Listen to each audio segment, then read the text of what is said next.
Raúl Velasco, el hombre que decidía quién existía en la televisión mexicana. 26 de noviembre de 2006, Acapulco. En una residencia lejos de los foros de televisión y de las cámaras que durante décadas obedecieron cada uno de sus gestos, Raúl Velasco muere a los 73 años. No hay escenario, no hay aplausos, solo un cuerpo debilitado por años de enfermedad. Los noticieros preparan homenajes que hablarán de él como pionero, como leyenda, como el hombre que impulsó carreras enteras. Y en gran medida es cierto, pero durante casi 30 años, su programa, siempre en domingo, funcionó también como algo más que un espacio de entretenimiento familiar.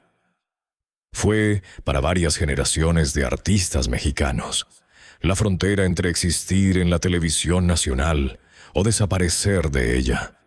Entrar significaba una oportunidad real de éxito masivo.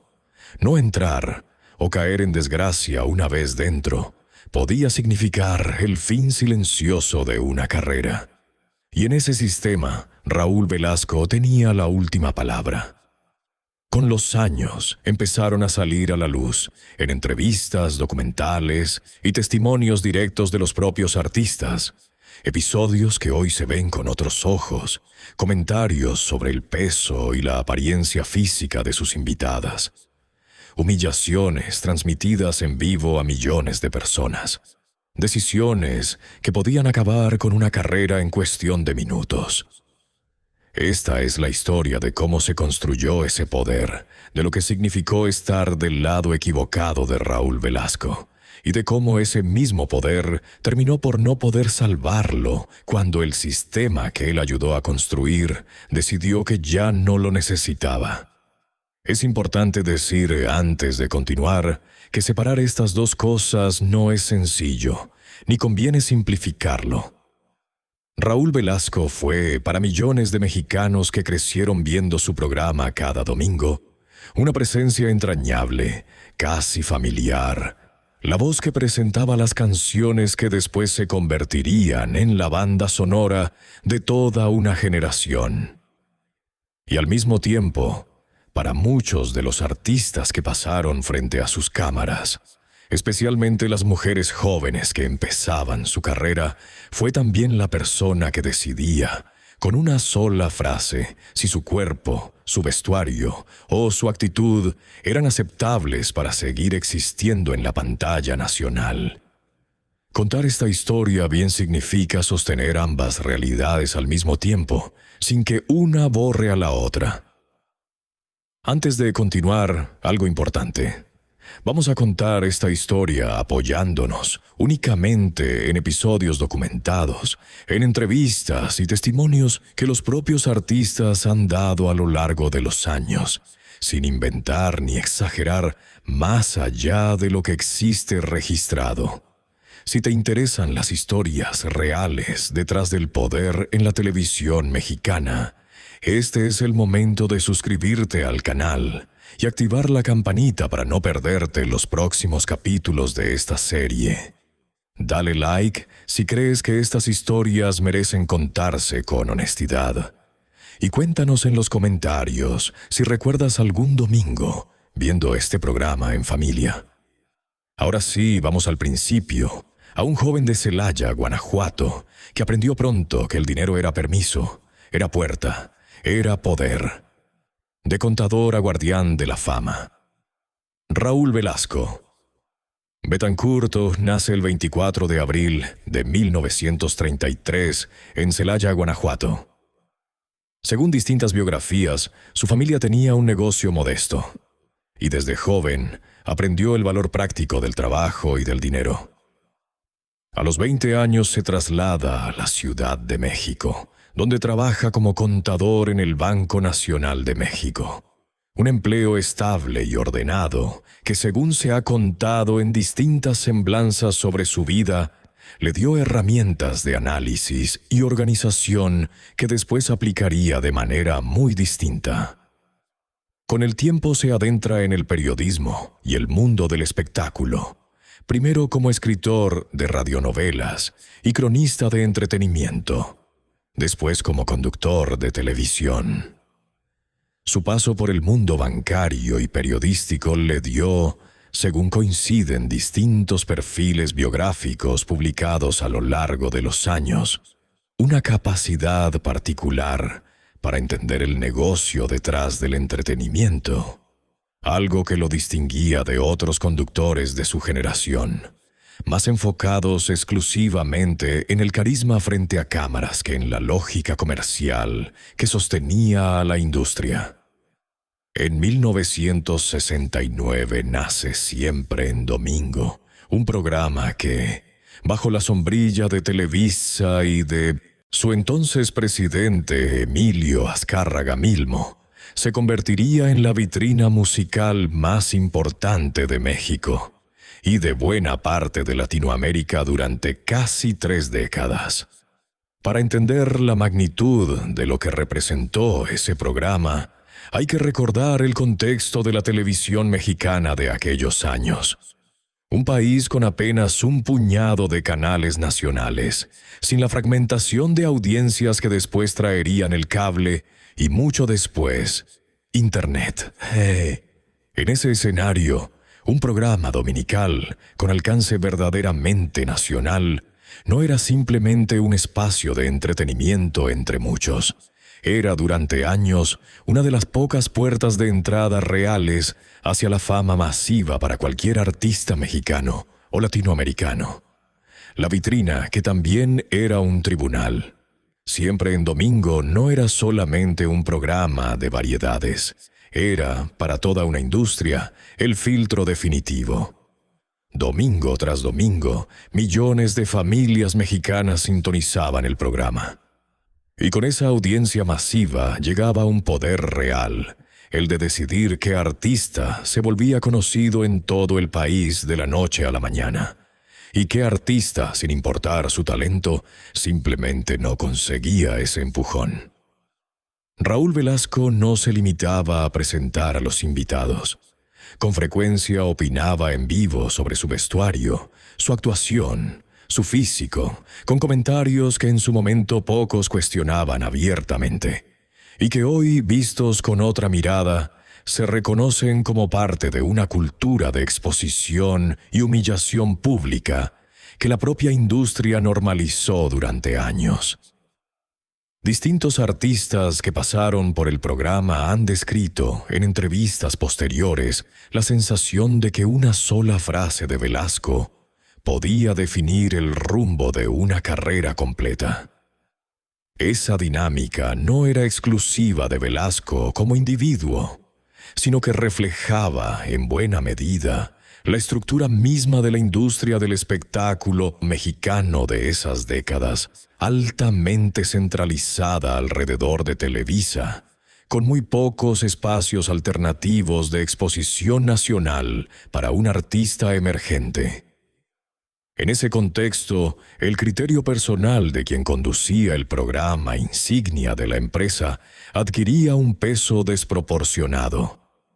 No porque existiera necesariamente una intención sistemática de abusar de ese poder, sino porque el sistema en sí mismo concentraba una cantidad de influencia que, en una industria con más competencia y más medios alternativos, habría estado mucho más repartida entre distintos actores.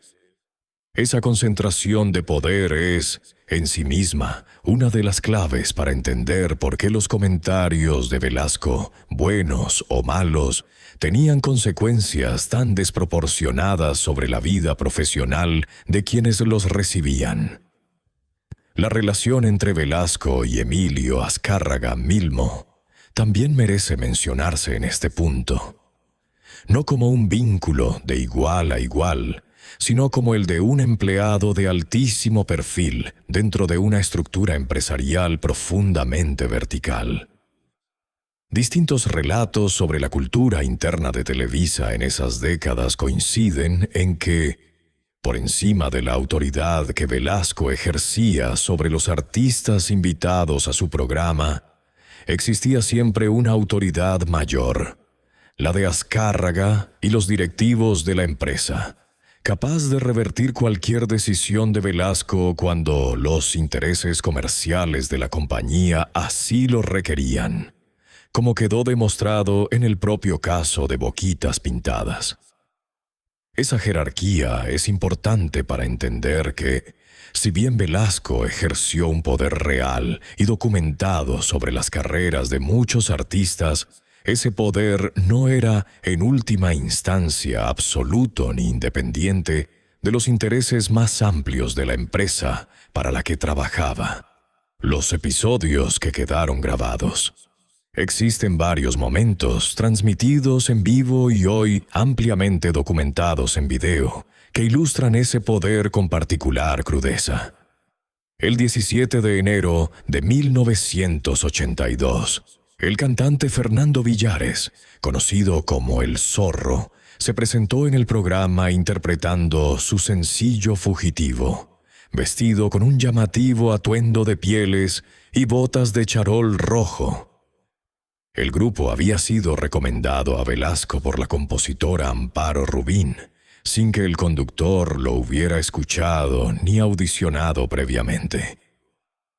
Velasco lo interrumpió en plena presentación. Calificó su actuación como de baja calidad. Señaló su vestuario como excesivamente afeminado para los estándares de la época y le pidió disculpas al público por haberlo presentado en un episodio que se convirtió en uno de los más recordados y comentados de toda la historia del programa. Villares tenía, según se supo después, una amistad cercana con un alto ejecutivo de Televisa, lo que generó presión suficiente para que una semana después Velasco lo invitara de nuevo al programa y le ofreciera una disculpa pública transmitida a nivel nacional, reconociendo que se había excedido en sus comentarios. Pero, según reportes posteriores, la carrera de Villares nunca se recuperó del todo del golpe inicial. Con el tiempo abandonó por completo la música para dedicarse a la política en el estado de Quintana Roo, donde ocupó distintos cargos públicos hasta su fallecimiento en 2017, a causa de un derrame cerebral. Es notable que, a pesar de haber sido protagonista de uno de los episodios más citados de la historia del programa, Villares nunca habló públicamente, hasta donde se ha podido documentar, sobre lo que significó para él ese momento específico. En 1990, una joven Thalía, que empezaba su carrera como solista, después de dejar el grupo Timbiriche, recibió en vivo un comentario que ella misma recordaría décadas después, ya consolidada como una de las artistas latinas más exitosas a nivel internacional. Tras señalar que había evolucionado desde su debut en el programa, Velasco añadió que le habían quitado lo corrientota que traía puesto el primer día. Un comentario que combinaba, en apariencia, un halago con un insulto directo sobre su imagen anterior, frente a millones de espectadores y frente a la propia Thalía, entonces de apenas 20 años. Con el paso de las décadas, ese momento ha sido señalado en distintos análisis como un ejemplo particularmente claro de lo que algunos comentaristas han descrito como una crítica disfrazada de halago. Un recurso que, según se ha documentado, Velasco utilizó en más de una ocasión con distintas artistas jóvenes del programa. Isabel Lascurain, integrante del grupo Pandora, contó en distintas entrevistas años después que durante un vuelo en el que coincidieron varios artistas del programa, Velasco se le acercó y le dijo directamente que si no bajaba de peso, no volvería a aparecer en el programa. Lo recuerdo como una amenaza, ha dicho Lascurain en entrevistas posteriores, describiendo el impacto emocional que ese comentario tuvo en ella en ese momento de su carrera. aunque también ha señalado con el paso de los años que llegó a apreciar la exigencia de Velasco pese a lo doloroso del momento. Un matiz importante que muestra la complejidad de cómo los propios artistas han procesado estas experiencias con el tiempo, sin necesariamente reducirlas a una condena absoluta. José Guadalupe Esparza, vocalista del grupo Bronco, fue objeto en 1992 de un comentario que hoy se reconoce sin matices como racista, cuando Velasco lo comparó con el personaje de un gorila en uno de los videos musicales del grupo, y calificó a los integrantes de la banda como feos con suerte, un comentario que en su momento generó controversia dentro de la industria, pero que, como muchos otros episodios similares del programa, no tuvo consecuencias formales para el conductor. El cantante Jorge Coque Muñiz también fue señalado en vivo por, según Velasco, haber cantado con playback, una práctica que en ese momento era relativamente común en la industria, pero que el conductor eligió exhibir públicamente frente a millones de espectadores. Una decisión que, según ha señalado la prensa de espectáculos que ha revisado el caso, resultaba particularmente dura, considerando que la propia dinámica de producción del programa a veces hacía casi inevitable el uso de pistas grabadas. Si esta historia te está resultando tan reveladora como a nosotros al investigarla, este es un buen momento para dejar tu like antes de seguir. El caso Gloria Trevi, más complicado de lo que parece.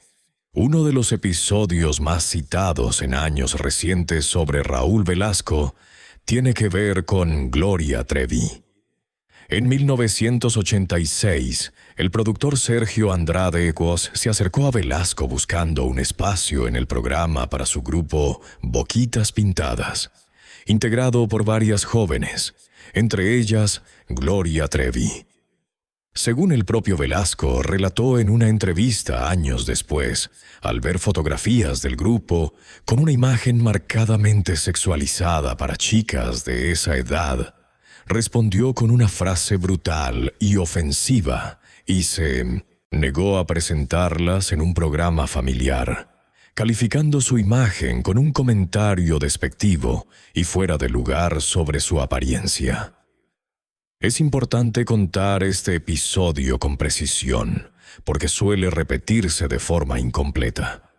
De acuerdo con las fuentes disponibles, no fue Velasco quien terminó cediendo por conveniencia comercial. Fueron directivos de Televisa, presionados por Andrade, quienes le ordenaron presentar al grupo de todas formas, exigiendo Velasco, como condición, que las jóvenes se presentaran vestidas de manera más conservadora.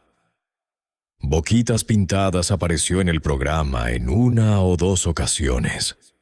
Años después, ya conocido públicamente el historial de conducta indebida de Sergio Andrade hacia varias de las jóvenes que formaron parte de su círculo, incluyendo a Gloria Trevi, ese comentario de Velasco adquirió, para muchos, un significado distinto, el de haber señalado, aunque con un lenguaje profundamente inapropiado, algo que en efecto resultaría ser un patrón real de control y explotación, confirmado después ante los tribunales.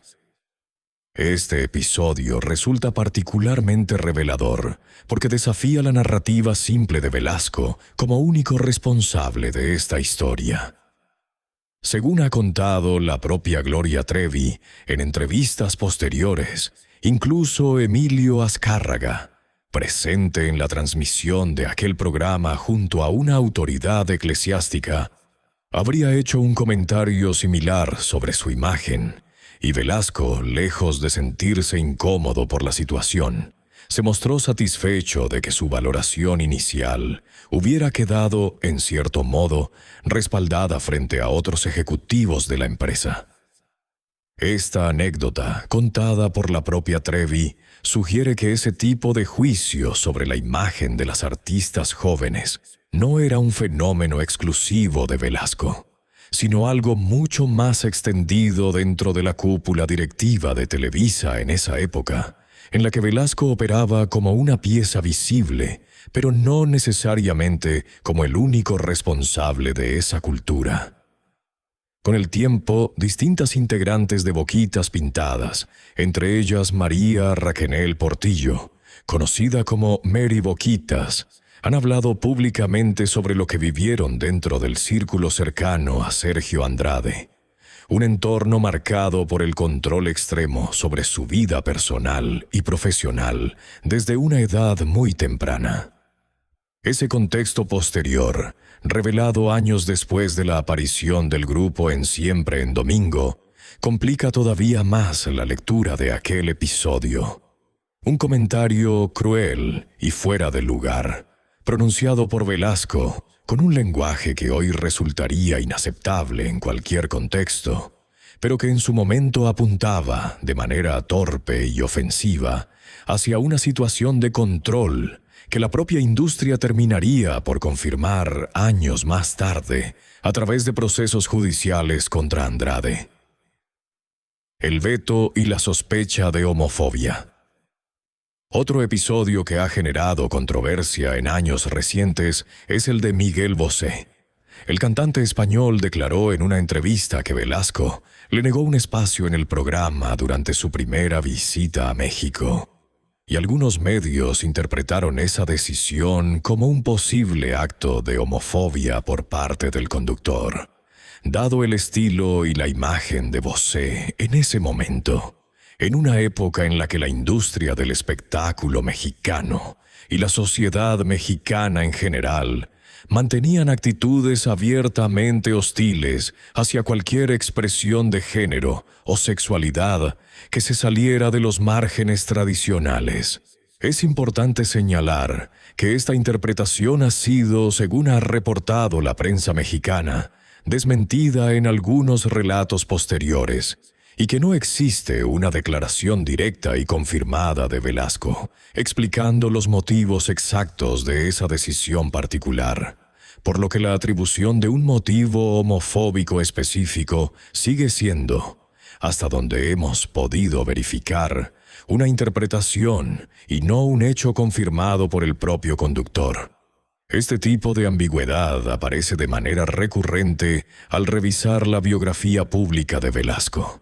Episodios que distintos protagonistas recuerdan con matices distintos, motivaciones que nunca quedaron completamente aclaradas, y una figura central que, salvo en contadas ocasiones, prefirió no dar demasiadas explicaciones públicas sobre sus propias decisiones editoriales, dejando que fuera el paso del tiempo y los testimonios posteriores de los propios artistas afectados los que fueran reconstruyendo pieza por pieza la imagen más completa de lo que representó su poder dentro de la televisión mexicana de esas décadas. Lo que sí resulta consistente a lo largo de todos estos episodios documentados es un patrón, el de un hombre que ejercía una autoridad prácticamente sin contrapesos sobre la imagen, el cuerpo y la carrera de artistas jóvenes, muchos de ellos adolescentes en los inicios de su vida pública, en un momento de la televisión mexicana donde ese tipo de comentarios se transmitían en vivo sin que existiera, en la práctica, ninguna instancia capaz de cuestionarlos. La caída de un imperio. A mediados de los años 90, el paisaje de la industria musical mexicana empezaba a cambiar. Nuevos géneros, nuevas generaciones de artistas y nuevas formas de promoción hacían que Siempre en Domingo, con su formato de más de 2 décadas, empezara a sentirse anticuado para una parte del público, especialmente para las audiencias más jóvenes que empezaban a encontrar otras vías de exposición fuera del formato tradicional de la televisión familiar dominical. México, además, atravesaba en esos años una crisis económica y política profunda que trajo consigo cambios generales en los hábitos de consumo mediático de la población. En 1997, la salud de Velasco se deterioró de forma seria a causa de una hepatitis C, una enfermedad que había arrastrado en silencio durante años y que fue minando progresivamente su capacidad para sostener el ritmo del programa. La hepatitis C, una infección viral que ataca al hígado de manera progresiva, puede permanecer asintomática durante años antes de manifestarse con gravedad. Un patrón que coincide con los relatos sobre el deterioro relativamente repentino de la salud de Velasco en esa etapa de su vida, después de casi 3 décadas de una carrera profesional extremadamente demandante. En abril de 1998, después de casi 3 décadas al aire, Siempre en Domingo fue cancelado por Televisa. No hubo una despedida a la altura de lo que había significado el programa durante tanto tiempo. Apenas un comunicado que puso fin a una era completa de la televisión mexicana. Para una empresa que durante años había centrado buena parte de su identidad musical alrededor de ese programa dominical, la decisión de cancelarlo sin mayor ceremonia refleja también la manera en que la industria del entretenimiento suele tratar a sus propias instituciones una vez que dejan de ser comercialmente relevantes, sin espacio para la nostalgia cuando los números empiezan a caer. Distintas fuentes periodísticas de la época reportaron además conflictos legales y laborales relacionados con la salida de Velasco de la empresa, aunque los detalles exactos de esos procesos no se hicieron completamente públicos. Lo que sí es un hecho documentado es que, en los años inmediatamente posteriores a la cancelación del programa, la presencia mediática de Velasco disminuyó de manera drástica, en marcado contraste con las casi 3 décadas anteriores, durante las cuales prácticamente no hubo un domingo en que su rostro no apareciera en la televisión de millones de hogares mexicanos. En los años que siguieron, la salud de Velasco continuó deteriorándose, mientras su presencia pública se reducía de manera notable.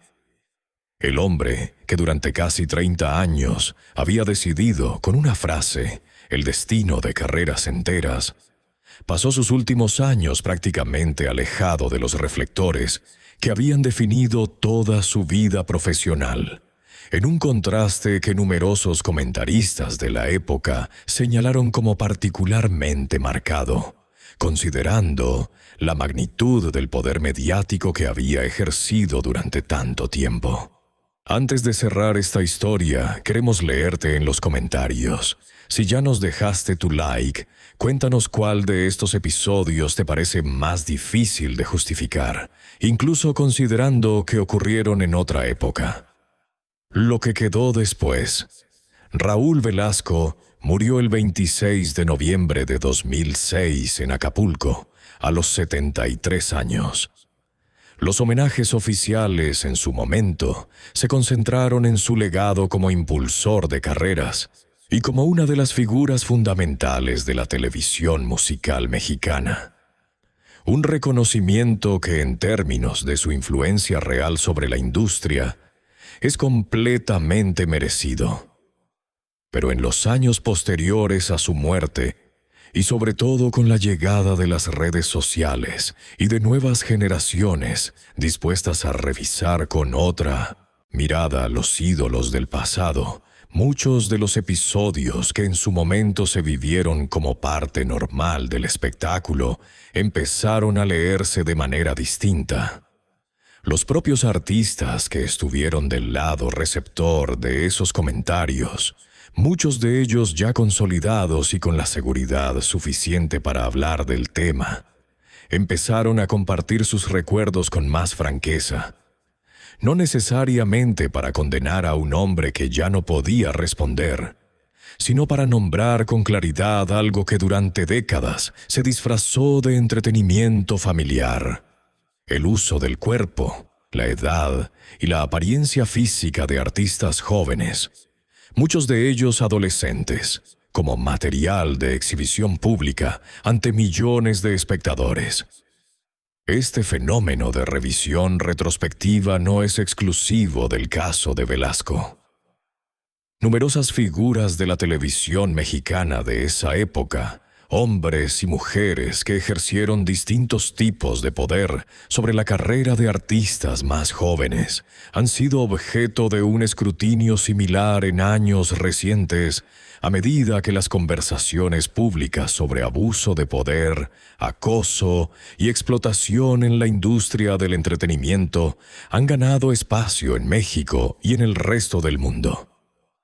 En ese sentido, la historia de Raúl Velasco funciona también como un caso de estudio particularmente útil, precisamente porque existe tanto material documentado en video y en las propias palabras de los artistas involucrados, que permite reconstruir con bastante precisión cómo operaba ese tipo de poder en la práctica, sin necesidad de recurrir a rumores sin sustento para entender la magnitud del problema.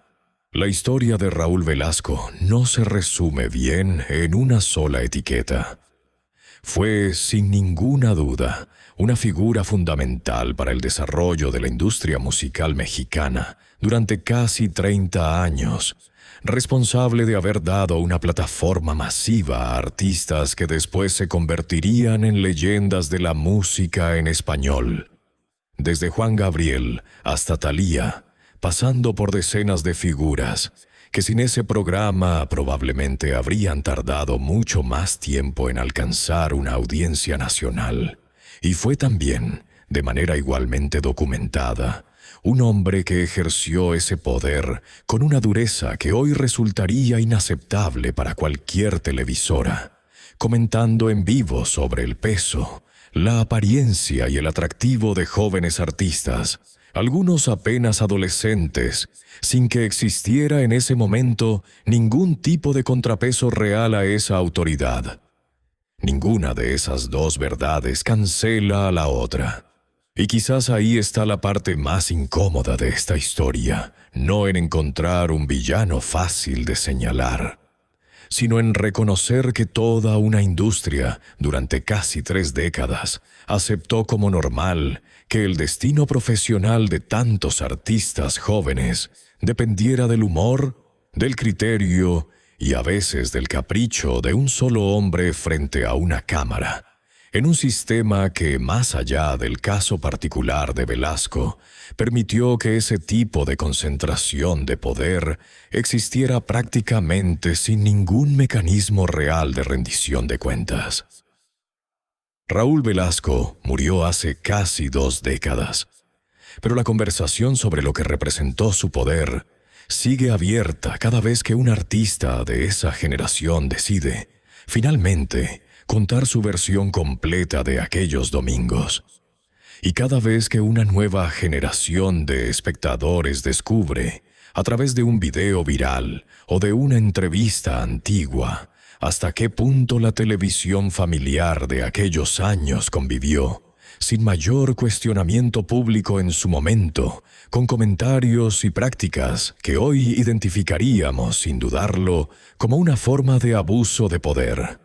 Quizás la pregunta más útil que deja esta historia no sea si Raúl Velasco fue, en el fondo, una buena o una mala persona. Un juicio imposible de resolver del todo a casi 20 años de su muerte y sin la posibilidad de escuchar su propia versión completa de cada uno de estos episodios. La pregunta más útil probablemente sea otra. ¿Cuántos sistemas parecidos siguen existiendo hoy? En la televisión, en las redes sociales, en cualquier industria donde el destino profesional de una persona joven dependa, en última instancia, del criterio de alguien con demasiado poder y muy pocos contrapesos reales. Esa pregunta, a diferencia de la anterior, sigue teniendo una respuesta pendiente. Si esta historia te dejó pensando, suscríbete al canal, deja tu like y cuéntanos en los comentarios qué otra historia del espectáculo mexicano deberíamos contar a continuación. Nos vemos en el próximo video.